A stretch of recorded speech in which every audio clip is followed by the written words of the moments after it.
अस्सलामुअलैकुम। उम्मीद है आप सब बिल्कुल खैरियत से होंगे। अल्हम्दुलिल्लाह मैं भी बिल्कुल ठीक हूँ। आज मैं आप लोगों के साथ इंस्टेंट बनने वाला मेमनी कैरी का अचार शेयर कर रही हूँ, जो कि कैरी के सीज़न में तकरीबन हर मेमन फैमिली में ज़रूर तैयार किया जाता है। बेहतर है कि आप इसे डेली तैयार करें, अदरवाइज़ ये 2 दिन तक फ्रिज में बिल्कुल सही रहता है। हर फैमिली की अपनी रेसिपी होती है। आज मैं आप लोगों के साथ अपनी रेसिपी शेयर करूंगी। रेसिपी स्टार्ट करने से पहले अगर अब तक आपने मेरे चैनल को सब्सक्राइब नहीं किया तो प्लीज़ सब्सक्राइब कर लीजिए। तो आइए शुरू करते हैं। मैंने इंस्टेंट कैरी का अचार बनाने के लिए 2 बड़े साइज़ की कैरी ली है। इसे डिफरेंट तरीके से बनाया जाता है। कुछ लोग इसमें छिलके का भी इस्तेमाल करते हैं, बट मैं आज इसे पील कर तैयार कर रही हूँ। अगर आपको पसंद है तो फिर आप इसका छिलका रहने दें। अच्छी तरह से कैरी को वॉश करें और ड्राई कर लें। इसके बाद इसके पीसेस कट कर लें। कुछ लोग इसे जूलियन कट करते हैं और मैं आज इसे फ़ाइन चॉप करने वाली हूँ।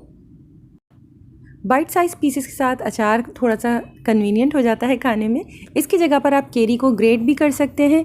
कैरी को छिलके के साथ या फिर बगैर छिलके के आप ग्रेट कर लीजिए। छिलके के साथ उसकी खटास में थोड़ी सी कमी आ जाती है, और अगर आपको बहुत खट्टा अचार पसंद है तो फिर आप छिलका उतार कर अचार तैयार करें। मैंने कैरी को फ़ाइन पीसेस में चॉप कर लिया है। आज मेरे पास जो कैरी है वो थोड़ी सी खट्टी मीठी है, थोड़ी येलोइश है। आप बेहतर है कि इसे बिल्कुल कच्ची कैरी के साथ तैयार करें। तमाम कैरी को एक बोल में शिफ्ट करना है और बस अब इसमें सीजनिंग्स ऐड करनी है और मज़ेदार सा कैरी का अचार खाने के लिए बिल्कुल तैयार है। कैरी के अचार में मैं हमेशा कोशिश कर फ्रेश गार्लिक ऐड करती हूँ। इसमें पेस्ट ऐड मत कीजिएगा, इतना अच्छा फ्लेवर नहीं आएगा। चंद जवे लहसुन के ले लीजिए और इसे या तो आप छुरी की हेल्प से फ़ाइन चॉप कर लीजिए या फिर आप ग्रेटर की हेल्प से ग्रेट कर सकते हैं या फिर मोटर पेस्टल में पीस लें, लेकिन फ्रेश गार्लिक इस्तेमाल कीजिएगा। 1 टेबल स्पून भर कर मैंने इसके अंदर फ्रेश गार्लिक का ऐड किया है।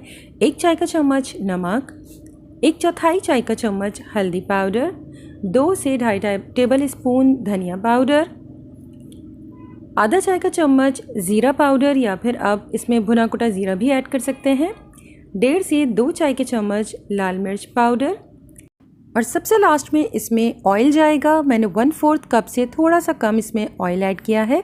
तमाम चीज़ों को बहुत अच्छी तरह से मिक्स कर लीजिए। झटपट सा इंस्टेंट कैरी का अचार बिल्कुल रेडी है। आप इसे अभी भी कंज्यूम कर सकते हैं, लेकिन बेहतर है कि आप इसे तकरीबन आधे घंटे का रेस्ट ज़रूर दे दें ताकि तमाम फ्लेवर्स बहुत अच्छी तरह से इन्हेंस हो जाएँ। मज़ेदार से कैरी के अचार को आप रोटी, पराठा, दाल, सब्ज़ी अपनी किसी भी फेवरेट देसी डिश के साथ एंजॉय कर सकते हैं। रेसिपी अगर आपको पसंद आए तो प्लीज़ लाइक, शेयर, कमेंट कीजिएगा और मेरे चैनल को सब्सक्राइब करना मत भूलिएगा।